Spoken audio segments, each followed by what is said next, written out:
ఈరోజు ఏదైతే కాకాని గోవర్ధన్ రెడ్డి గారి మీద అక్రమ కేసులు పెట్టి వారిని అరెస్ట్ చేసి కేంద్ర కారాగారికి పంపించిన తరుణంలో ములాఖత్లో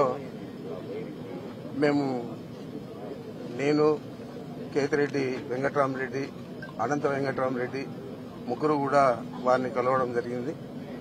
మరి ఈ సందర్భంగా ఈ రాష్ట్ర ప్రజలకందరికీ కూడా నేను ఒకటే తెలియజేస్తా ఉన్నాను. ఎప్పుడు లేని విధంగా ఒక మనిషి మీద ఒక కేసు పెట్టి జైలుకు పంపిన తర్వాత పీటీ వారెంట్లు వేస్తూ దొంగలు ఏదైనా థెఫ్ట్లు చేస్తారు, అలాంటి వారిని పోలీసులు బయట రానిస్తే మళ్ళా దొంగతనం చేస్తారని పీటీ వారెంట్లు వేసేవాళ్ళు గతంలో. ఆ విధంగా ఈరోజు రాజకీయ నాయకుల మీద కూడా పీటీ వారెంట్ల పేరుతో ఒక్కొక్కరి మీద 5-6 కేసులు పెట్టి నెలల తరబడి కేంద్ర కారాగారంలోనే ఉండే విధంగా ఈ ప్రభుత్వం వ్యవహరిస్తా ఉంది. ప్రజలందరూ కూడా గమనించాలని కోరుతా ఉన్నాను.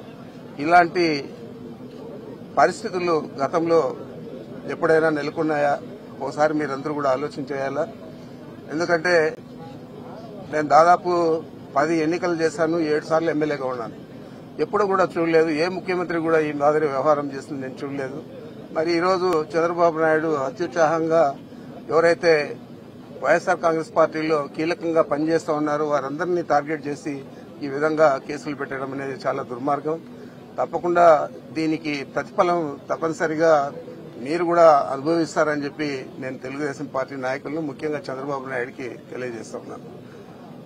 ఇలా వ్యవహారం చేస్తే ప్రజాస్వామ్యంలో అసలు ప్రజాస్వామ్యం మన రాష్ట్రంలో ఉందా అనే పరిస్థితులు ఈరోజు మనం ఆలోచన చేయాలా.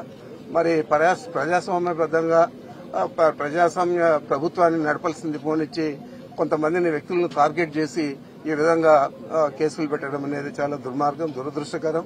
తప్పకుండా దీన్ని నేనే కాదు ఈ రాష్ట్ర ప్రజలందరూ కూడా ఖండిస్తా ఉన్నారు. రాష్ట్ర ప్రజలందరూ కూడా ఆలోచన చేస్తా ఉన్నారు, ఇంత దుర్మార్గంగా ఈ ప్రభుత్వం వ్యవహారం చేస్తా ఉందని చెప్పి. తప్పకుండా దీనికి ప్రాయశ్చిత్తంగా వాళ్లే రాబోయే రోజుల్లో వాళ్ళ పద్ధతిని మార్చుకోవాలని చెప్పి మార్చుకుంటారని కూడా నేను భావిస్తా ఉన్నాను.